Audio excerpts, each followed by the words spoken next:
this time of year, you kind of shorten your practices and because you're more into game mode. And just played Saturday, coming off of a good win. Our guys were dialed in, and now the key now is, after midnight, that's over with. Get the emotion out, and let's get ready for a Vanderbilt team that's a very, very talented team. And contrary to what everybody thinks, they're getting better. They played Tennessee, which is the #1 team in the country.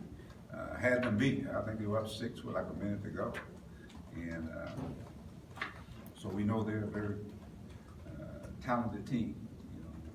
Young, but they're very, very talented. And they have some guys that played here last year. Saban Lee is one of those guys. Toy, we know Toy. I think he had a game here where he had 6 threes when he was a freshman. So he's very talented. A team that shoots the basketball well. We got to really guard the perimeter, and we got to do a much better job on the glass. I think that's got to be a big key going forward. You look at the game from Saturday. We had good efficiency with assists. We shot the ball well, we had efficiency with the assists. Had too many turnovers, especially in the second half. But the thing that glares at you is the rebound. They had 19 offensive rebounds, and so we got to be able to correct that. It's amazing you can correct something over here, and then something else kind of opens up, and so that's the sign of a team that is learning as they go. So, but again, we're looking forward to playing against the Vanderbilt team and playing in front of our fans. Questions? Mike, you go from playing on the road against teams from 10 in a row, playing at home against teams that's lost 9 in a row, especially with young guys. How do you keep them from maybe suffering a letdown or maybe not having the same juice they had at LSU? Making sure they have that same sense of urgency. That's going to be a big key, and a lot of it's going to be within those guys. Learning from the previous experience. We had a 6-game winning streak, and I thought the pat on the back kind of set them back a little bit. We came off of a road win at A&M beginning the season, and I thought we kind of came home and opened the game, and I thought we just kind of we didn't play well. We didn't play well at all, and it cost us. So I think these guys now are grasping what we're trying to do and just taking one game at a time. Every game gets bigger. This is a big week for us, and it starts with this game against our Vanderbilt team. So we just got to continue to challenge them and make sure they understand. Vanderbilt's a very good basketball team. I guess with their perimeter shooting, just what do y'all do to keep that in line, but you got to also keep their defense inside? Well, it's funny. They're a good 3-point shooting team, but they're one of the top, I think, top 7 or 8, and get to the free throw line in the country. So that means their threat to shoot the basketball kind of allows them to penetrate and get to the basket. They want to penetrate the pitch, but they get to the free throw line quite a bit. So we got to be, whether we switch or we got to drive them off that line, and we got to contest the shots without fouling and rebound the basketball. I think that's the key. Help side is going to be very, very important. The trap occurs, we got to have people in rotation to get out there to the shooters, knowing that all their guys that are out there playing, they can shoot the basketball. So again, our defense, which I think our defense continues to get better, but from game to game, it's got to get even better as we play against a team that's capable of really knocking a lot of threes now. Hey Mike, there's video documentation of you doing the shoot from the post-game locker room. I'm wondering what inspired that. Is it something you've done before, or just how did that come down? I was just having fun with our guys. That's all. I don't know if it was a shooter.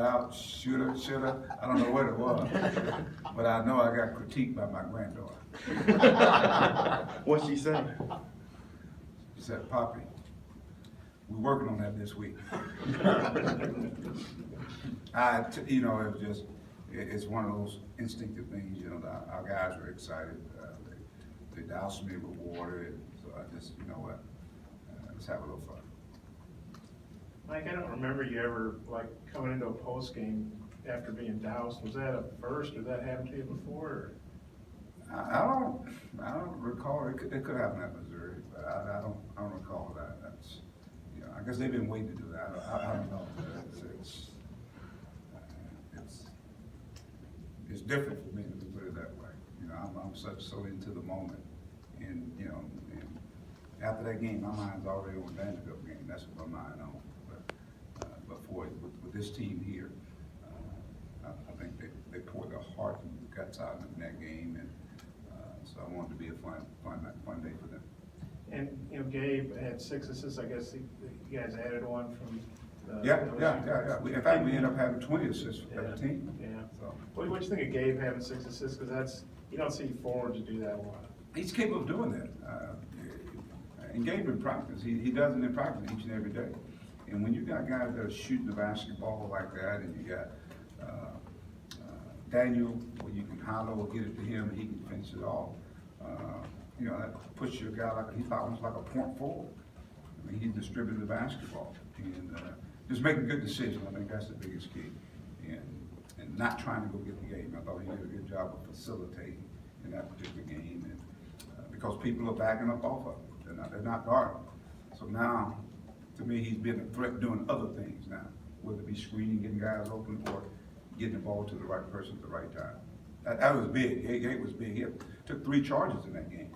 So it's all those little things that we talk about that really, those are all about winning. They translate to winning. And, you know, we see the guys that score, we see the guys get the big rebounds and all that, but how about those guys that take those charges? How about those guys come those loose balls?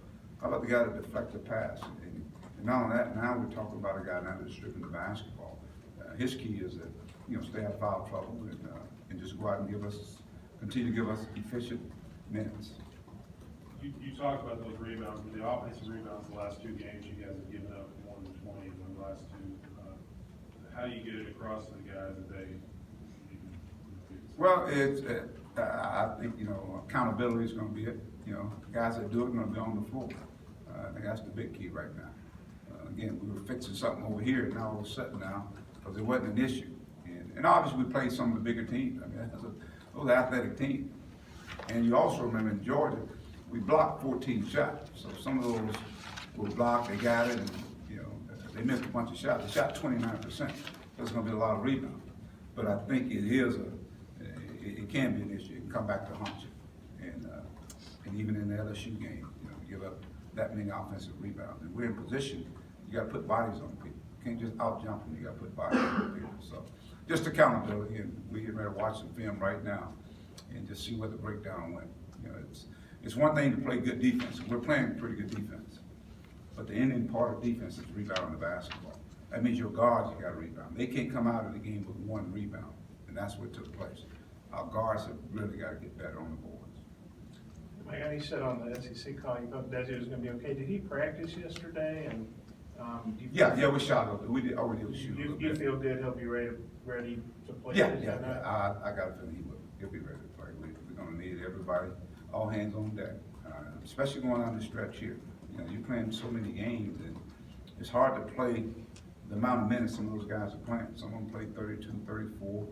I think Dan and I think maybe Mason played quite a few minutes. And so those guys got to have breathers. And so that's why it's important our bench continue to come along and play well. You know, I think a lot of coaches, if the free throw differential had been like that, they might have gotten a tee, might have gotten tossed. A tight game that might have cost the game. What's the key to? I'm sure you were saying some stuff to the rest. So what's the key to not? Oh, I without a doubt, before the game, even as the game was going on, without a doubt. But I also didn't want my guys to get all crazy too. You know, they can feed off of you. And so my comments to the officials were direct. Direct to them. Yeah. Well, what's the key to being direct, but not being so direct you get teed up and kind of, like you say, if you lose your cool, the team might lose their cool. What's the key to, you know?